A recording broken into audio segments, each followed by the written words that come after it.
கலைஞர் காலம் நேர்மையான எதிரிகள் இருந்தார்கள். நான் சொல்லும் வார்த்தை கவனியுங்கள், நேர்மையான எதிரிகள் இருந்தார்கள். அண்ணா காலத்திலும் நேர்மையான எதிரிகள் இருந்தார்கள்.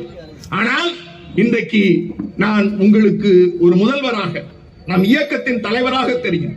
பல நேரங்களில் அவர் பக்கத்தில் அருகாமையில் இருந்து பார்க்கிற போது அவருக்கான நெருக்கடி, அந்த நெருக்கடிகளை கடந்து தமிழ்நாட்டின் எல்லை சாமியாக எத்தனை பேர் காவி கொடியோடு வந்தாலும் என் தமிழ்நாட்டை பாதுகாப்பதுதான் என் முதல் கடமை என்று தமிழ்நாட்டின் எல்லை சாமியாக முத்துவேல் கருணாநிதி ஸ்டாலின் என்கிற மாண்புமை தலைவர் இருக்கிறார்.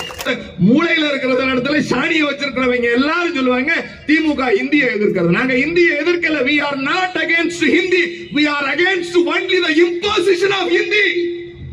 நாங்கள் இந்திக்கு எதிரி அல்ல, இந்தி ஆதிக்கத்திற்கும் இந்தி திணிப்புக்கும் தான் எதிரி.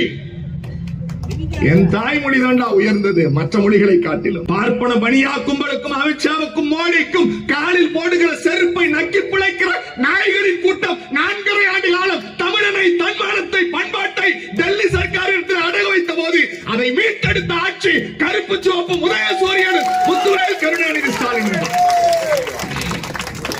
என் தலைமை மட்டுமில்லை, நான் சொன்ன தர்மேந்திர பிரதான் எடப்பாடி ஆட்சியில் இருந்தா தர்மேந்திர பிரதான் சொன்னதை எடப்பாடி கேட்டிருப்பார். என் தலைவர் என்ன தெரியுமா சொன்னார்? 2 கோடி இல்ல, 5 கோடி இல்ல, நீ 10,000 கோடி கொடுத்தாலும் என் தாய் தமிழ் பிள்ளைகளை இந்திக்கு அடமானம் வைக்க மாட்டேன், என் பிள்ளைகளுக்கு தேவையான நிதியை நானே செய்து கொடுக்கிறேன் என்று சொன்ன தலைவன் முத்துவேல் கருணாநிதி.